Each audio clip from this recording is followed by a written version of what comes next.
All right. Good evening. Good evening. How you been? What are you doing? Welcome to another episode of Gavin Richard Presents. We are live. We are live. I'm coming at you with five on this rather gloomy Sunday. Everyone around the world is stunned over the news of Kobe Bryant's death. The passing of Kobe Bryant, 41 years old, along with his daughter Gianna, who's 13, and just starting life, both of them really. It's a tragedy when something like that happens, but also our prayers and thoughts of for those also involved in that crash because we don't hear too much about them. Obviously, they know press or coverage like Kobe Bryant would because he's a worldwide figure, so everybody knows who he is. But details are still coming out about who's in that crash, uh, and what happened. Hold on one second, guys. We're just gonna let a few more people in.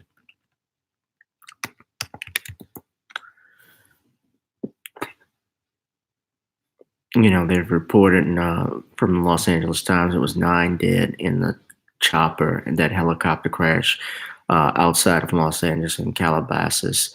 Uh, so that includes the pilot. I'm just reading some news articles here. Los Angeles County Sheriff Alex Villanueva said 9 people were on that copter, a pilot and 8 passengers. And Kobe Bryant, obviously, he takes uh, the helicopter often to get to his home and get to the Staples Center because traffic in Los Angeles is bad, which I can believe. I've been to Los Angeles one time, and I can tell you, just being there, and even as big as Los Angeles is, the traffic was terrible. But other people that died included uh, John Altobelli. He was a baseball coach, along with others, I believe. Uh, okay, here his wife Carrie Altobelli, their daughter Alyssa, who played on the club team with Bryant's daughter, were among the victims. So, um, our prayers are with them as well. So she was a friend of obviously Kobe's daughter and a teammate. And I looked at the daughter, GiGi. She actually had some moves like her dad. She was yeah, starting life, 13 years old. That's young, real young.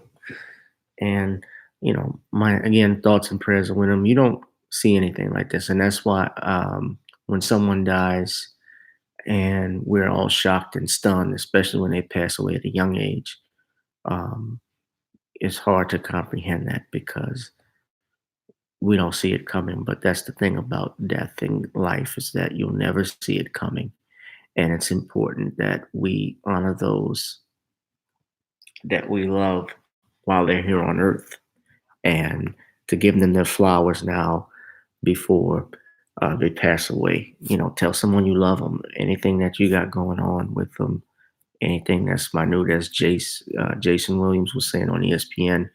And Jason Williams, obviously, who knew Kobe Bryant, he was broken up by it. He said, let that shit go. I agree with that. And since we're talking about letting shit go, I got to comment on this. Um, I was going to do a video earlier, lighthearted stuff on Tyler Perry's new movie and commentary that I had been working on, but that can be for another day.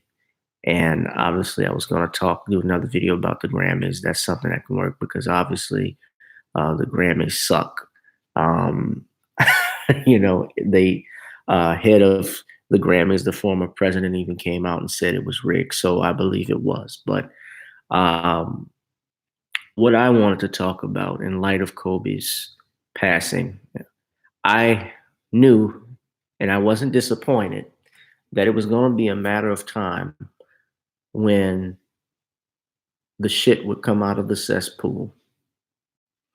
And by that, I mean that once Kobe Bryant died, I knew that people in mainstream media, people on social media, it was only time that certain trolls would come out and they would talk negatively about Kobe Bryant. Now, whether you like Kobe or not, and I had my issues with Kobe Bryant on things off the court that he did. I felt that when it came to race, he was not one of those athletes that I would put up like a Muhammad Ali or a Jim Brown, anyone of that nature, who would speak out against on racial issues. And I remember he said something slick about the Trayvon Martin situation. And Jim Brown, the great Jim Brown, was on Arsenio Hall when Arsenio Hall had the reboot of his show. And he even stated how if he had those meetings, again, like they had that summit in the 1960s with Kareem Abdul-Jabbar and Muhammad Ali, and I think Bill Russell, those guys. He said Kobe would not be in that conversation. That's neither here nor there. When someone dies, we respect them. And let's just wait. For Kobe Bryant hadn't even been dead an hour before they started to bring up some bullshit case that he caught in 2003. Now, I have been one of the people that has been here on YouTube, along with several others, that have talked about the demonization of black men in mainstream media and how this Me Too movement basically is another lynch mob, a new lynch mob 2.0 on black men. And you can see that with different black celebrities from Cosby to Bill Cosby, Morgan Freeman to Michael Jackson, who's dead, how they've tried to come after him, Russell Simmons, Cuba Gooding Jr., who's going on trial, things of that nature. And we don't see any of the white actors, producers, or Hollywood, maybe with the exception of Harvey Weinstein, really getting their comeuppance.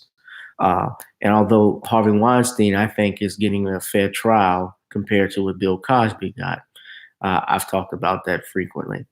But how I relate this in getting into the Kobe Bryant situation is that Kobe Bryant has been dead for not even 2 hours, and mainstream media was mentioning this case. And all on social media, you had one guy in particular, a piece of shit who calls himself a comedian. His name is Ari Shafir. He posted this Instagram video. Tariq Nasheed posted it. I want you to hear what he has to say. This is on my phone, so let me know if you can hear it. As I know, there's always a lot of like hate, pain in the world, and there's always a bunch of terrible stories. And every once in a while, there's a good story. Good story comes out. The guy who got away with rape got his today. Kobe Bryant is a god. I'm here in Charlotte, the home of the team that originally drafted him. Maybe he wouldn't have raped that chick in Denver if he had stayed in Charlotte with the Hornets. But anyway, the point is, dude, it's like, as I know, there's always a lot of. I don't want to replay it again, but I hope this guy, from my understanding, from what people have told me on social media, I'm looking at my brother Shane Forbes' Facebook page. He says this guy is a comedian. I've never heard of him, and I don't think we'll ever hear from him, hopefully. I think he's a piece of shit. He's a racist piece of shit. Hope he's watching this, and I will say that you would say something about someone who died, like you cheering that on. That's, you know what, even if he was a rapist, I would honestly say he's a better human being than you. Because there were 8 other people on that helicopter, and for you to say he got his comeuppance or he got this and he deserved it, he's gone. Like you cheering that, you're sick. You're fucking sick. These people, I got the white supremacists, these devils, we don't even speak, black people don't even speak ill of the dead. Even when it's people we know that have fucked up. When Ronald Reagan died, one of the things that they were saying all in the national media was, let Ronald Reagan rest in peace, give the family an opportunity to mourn. And out of respect for Kobe Bryant's wife, at least for his wife and the 3 other children that she has to look out for, because those girls are not going to see not only their father, they're not going to see their sister again, their older sister. And you're up here cheering that? I even see some of these black women who are commenting about Kobe on Twitter, about how it was good, he's an alleged rapist. They didn't even stop. This is why I can't support feminism. This is why I don't support Me Too. Because in this country, we have something called due process, and you guys can't even respect that. I remember that case just like everyone, practically some of you don't even remember. I remember when it came out, that summer of 2003. And the reason why I remember it was because it was a week or two before my grandfather, God rest his soul, died. And I remember when I was in a summer program out here in New Orleans at Xavier, how that was big news. I remember watching it. And the case got this. One of the things they found was the witness was inconsistent, the alleged victim. The state dropped the charges because they found multiple counts of semen in the victim's on the victim's clothing. You know, I think Kobe Bryant did match on hers. He said it was consensual. She says it isn't. So you have one person's word against theirs. And then to convolute things, you got other pieces of DNA on there. Well, if I'm a competent criminal defense attorney, which I say I am because I am a criminal defense attorney, I'm an attorney, I would raise multiple questions about that. Well, was this an orgy, ma'am? Did you have, uh, you know, how do we know that the bruising, or if there were any claims of rape, that it came from Kobe Bryant? Where were you when this happened? Obviously, this was at a hotel that they had. And the victim, the so-called victim in this case, I think a few years later, she even did a rap song about Kobe Bryant and that incident. And it seems like it was odd, certainly odd to hear someone do a rap song about their rape victim, their rapist, and excuse me, the rapist. And obviously, yeah, people do react to things differently, but there's a reason why a lot of people doubt the stories of these accusers when stuff happens, especially when there's money involved. And that's another thing. A settlement was made. He settled the case. Now, when someone settles a case, that's not an admission of guilt. I don't care how many people think that. I don't care how many people on Facebook lawyers say, well, that's an admission. He said he's guilty. No, it's not an admission of guilt. It's not an admission that I committed a crime. It's not an admission when you settle a case. People settle cases all the time. And the reason why they settle it is because they don't want to be bothered. It's very simple. They don't want to be bothered with something. That's why Bill Cosby settled that case with Andrea Constand initially. He probably didn't want it out in the press, like talking about it too much. He didn't want, his family to go through and listen to all of that. So he settles it. He agrees. The prosecutor agrees not to prosecute, and he goes and gives a civil deposition. And after the civil deposition, he says, you know what? Just give her $3.8 million. She agreed to accept it. She signed a non-disclosure agreement. Case was over with. Nuh-uh. Not in the system of white supremacy, it ain't. Not when I want to make an example out of you, it isn't.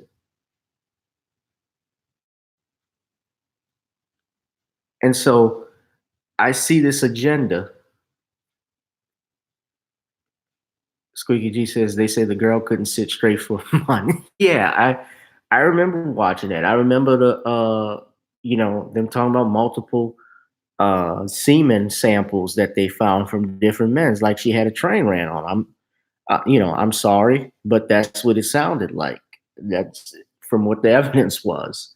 I mean, an orgy, was it an orgy? What was going on?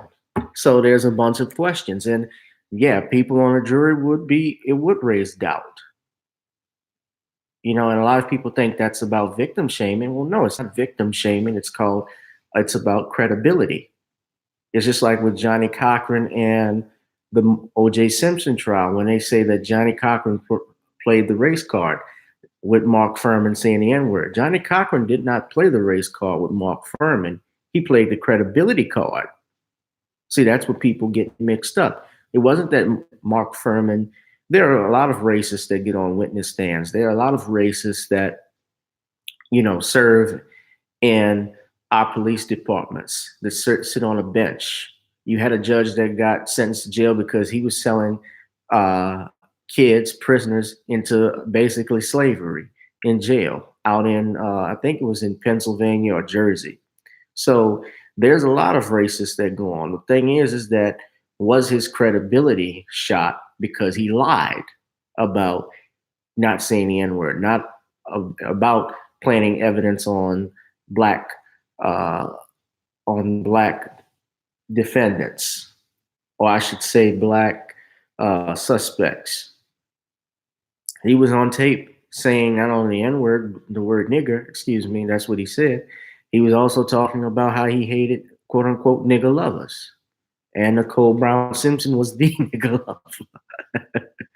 I mean, she was messing with Marcus Allen and OJ. And keep in mind, a lot of people don't even know this, but Marcus Allen's wedding was actually on out there in Rockingham, where OJ Simpson lived. He actually had it at his place, his wedding ceremony. So, you know, like they say, bros before hoes. But at any event, you know, Kobe Bryant, you know, furthermore, these racist white supremacists come out, and you should just read the articles. But in particular, the woman that you see in my avatar for tonight, picture, her name is Allison Morris.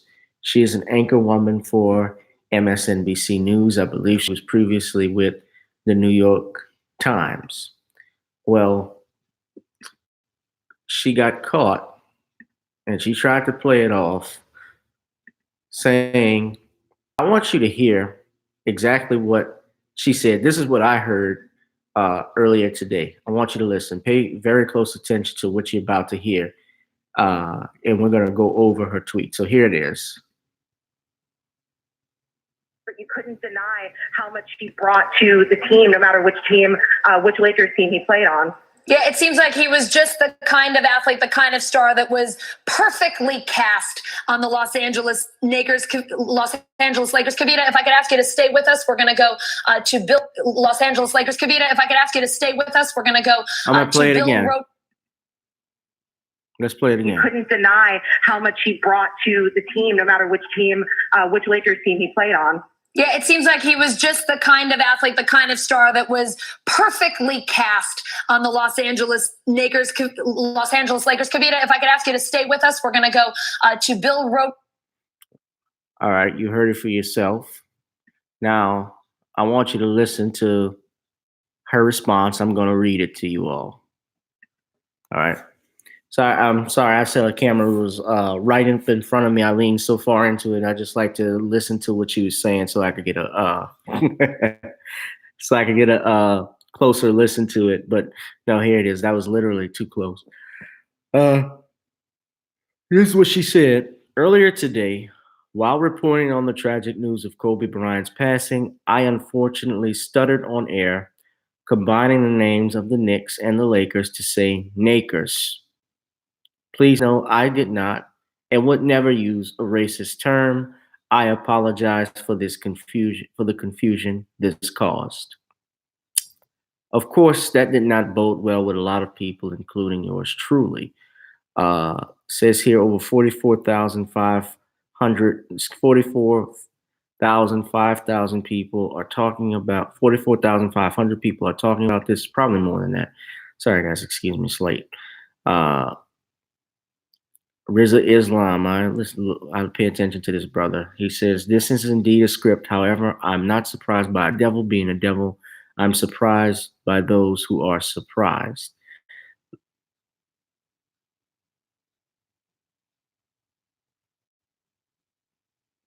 And of course, these trolls come out. Let's see what is worse, the possible racism of someone who states they make a mistake and apologize, or the blatant unapologetic bigotry shown here. Tariq Nasheed has commented on it. What the hell? Brother Phil from the Phil Advice Show, he's commented on it. I want to hear what Reverend Al Sharpton has to say. Oh, I don't think Sharpton is going to say anything. Sharpton, you know, works at MSNBC, and Al Sharpton is a host of a morning show that nobody watches. Al Sharpton is, I've always thought Al Sharpton basically was a paid informant. I, a particular, the way he even dissed Michael Jackson, if you remember when Michael was talking about Tommy Mottola and racism, and Reverend Al was trying to correct Michael and say, well, we don't know that because Tommy Mottola is a friend. Well, what it is that I'm just saying this, that I think Tommy Mottola was probably giving Al Sharpton money, or he's tied in with that, because I even read FBI paper documents that Sharpton was an FBI informant at one point. Now, that may have been a rat on the mob, I believe. That's why he was in that. But nevertheless, I'm not trying to make this about Al, but I'll leave Al alone. But, I wonder what he has to say. Oh, that would be interesting, because he's always been a proponent of going after Black comedians and Black musicians and anyone using the N word. And here he has a co-anchor, a co-worker, clearly using the N word on live television, clearly saying nigger. I didn't hear knackers. Let's see, 5 people in the room. I want you heard what she said. Did you think she made a mistake? Did you actually think she misspoke and said knackers? Let's see what you say.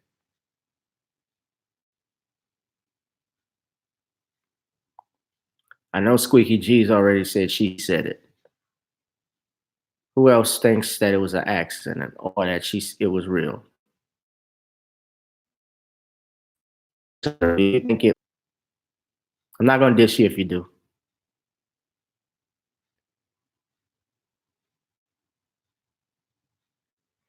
Squeaky says it's intentional. She was getting white supremacy points. Anyone else? Like this channel too, if you guys can like and subscribe. Any of my first time viewers, thank you for coming in. I've had a lot of people watching. There probably more. YouTube is on that BS, but I'm thankful you guys are here. But getting back to it, I believe it was intentional. I've heard it before. There have been, if you listen to what Tariq Nasheed said, he had stated, he had a video, I think someone shared, where there are different news anchors, different people that'll say, like on Martin Luther King Day, Martin Luther Coon. I've heard that before, even in Louisiana at our local news station out on in NBC Baton Rouge. I heard a newswoman say that. John Burns, I believe it was her. She said Martin Luther King. I clearly heard it. I've also heard it from different anchors, and people have said that. And I remember when this new weatherman got in trouble for saying it, Al Roker came to his defense, thinking it was a mistake. But the fact, and people do make mistakes. Let me just say that for the record. We're all human. Yeah, those mistakes can happen. Do I think people should be banned for the rest of this life, banned from Earth and killed and shot in the head necessarily for making a mistake? Not really.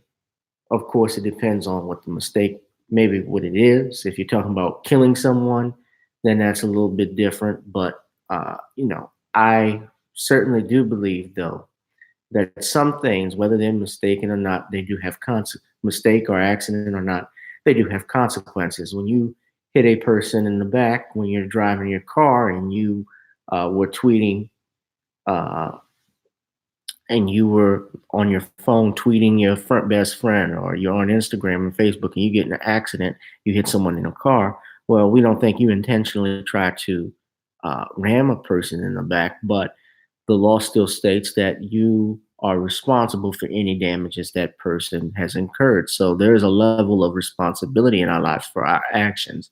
Even if you're at work and you may do something or miss something very important, your bosses can fire you. Of course, you may think it's unfair, but those things happen. So I believe she said it.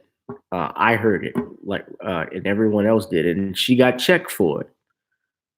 And certainly MSNBC. What this shows too is that You guys can't be friends with someone just because they like Donald Trump. Everybody that thinks you think is your friend is not for you. And you see this tonight, ABC News. I was sitting there watching ABC News with my father in the hospital. We're watching, what was it? We were watching the news about Kobe Bryant, and I saw, ABC News talking about the 2003 rape allegation. Brief, for a while. Even ESPN, well, he was that way on his controversy. The man is dead. He was acquitted. He was exonerated. He was exonerated. Just like OJ, he was exonerated. You may not like it, but that's the law. Just like you tell us with Rodney King, like you've told us with Trayvon, like you've told us with Mike Brown and Alton Sterling. I can go on. When they get a prosecutor that states that they're not going to press charges, you always tell us, hey, it is what it is. That's the law. Well, guess what? It's the law. He was acquitted. The prosecutor said, no charge. We're not pursuing this. I'm dropping it. No pros.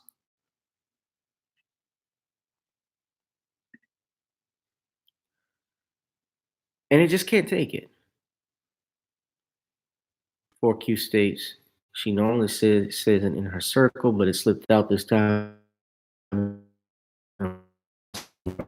Yeah. Well, they brought it up because they are part of that liberal feminist agenda that you're seeing play out with this Me Too thing. And really, it's gotten to the point where even a lot of white men are frustrated by it because they're not dating, like talking about it. It's actually ruined that. To greet a woman, is dangerous now. Even if you don't mean it and your intentions are good, if you're greeting someone, you say the wrong thing or do the wrong thing, they're going to interpret it as something else. And, it's going to be hard to get out of that hole.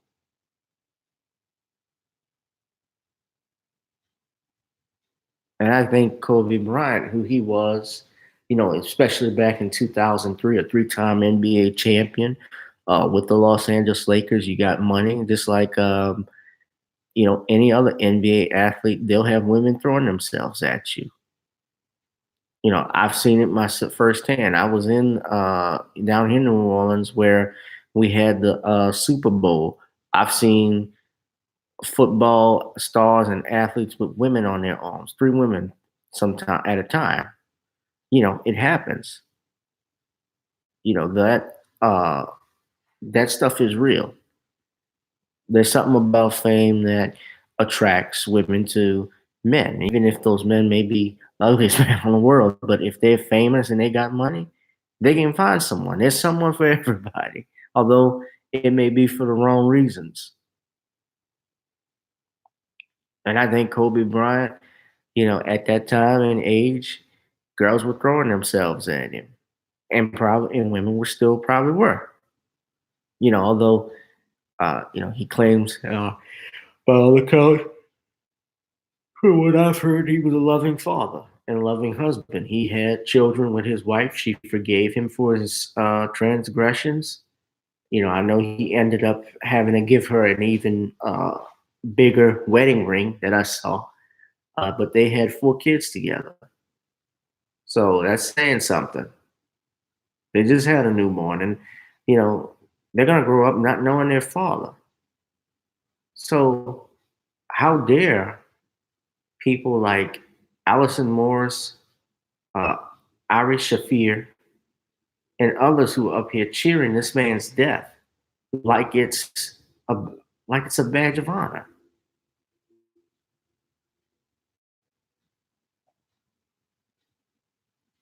How sick can you be? How sick can you be? Anyway, guys, that's it. I'm tired. I gotta get up early. So you guys enjoy the rest of your night. You guys have a good one. I know it's a gloomy day, but tell someone you love them, whoever they are. Give them their flowers now, because This ain't promised now. And live your life to the fullest. Don't let this stop you from doing whatever you want to do in life. That comes for us all, but it's gonna have to find us. It's gonna have to find me. I'm not waiting for it. So, like my grandfather would say, my grandfather lived to be 84 years old. He didn't wait for that. Even the week he got out the hospital, a few days before he died, he was going out to a club, enjoying himself. And that's how you got to be. But yeah, that's it, guys. Squeaky G, what's up? Shout out to everyone in the chat room. Love you all. Please subscribe to the channel, GBoo2786.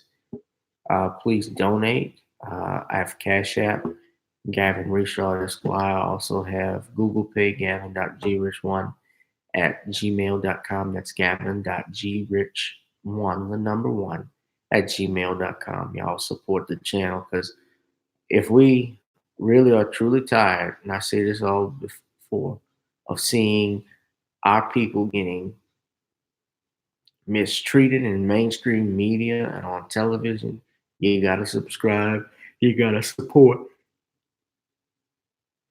Sorry, I'm tired. You gotta support your brothers and sisters on these platforms, okay? That's it for me. You guys have a great night. Enjoy. Have a good one. Peace. Be blessed.